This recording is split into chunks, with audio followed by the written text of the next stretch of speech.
तर मी आज तुम्हाला मेट्रोने घेऊन जाणार आहे. नॉर्मली मुंबईमध्ये लोकल ट्रेनने घेऊन जातात, पण मला असं वाटतं की लाईफलाईन चेंज होते मुंबई, हळूहळू मेट्रो होणार आहे.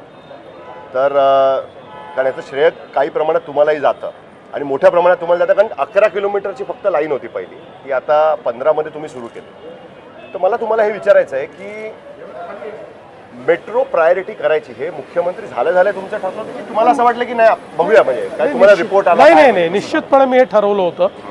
आपण जर माझं विजन 2013चं मी 13ला विजन मांडलं होतं अध्यक्ष म्हणून, त्यावेळेस मी सांगितलं होतं की मुंबईमध्ये मेट्रोचं जाळं आपण कसं तयार केलं पाहिजे, मुंबईमध्ये एलिव्हेटेड रोड्सचं जाळं कसं तयार केलं पाहिजे, मुंबईला टनेल्स कसे केले पाहिजेत, मुंबईला डिकंजेस्ट कसं करता येईल, अशा अनेक गोष्टी मी 2013ला माझ्या भाषणामध्ये मांडल्या होत्या ज्यावेळेस मी. त्यामुळे या सगळ्या गोष्टी माझ्या डोक्यात होत्याच.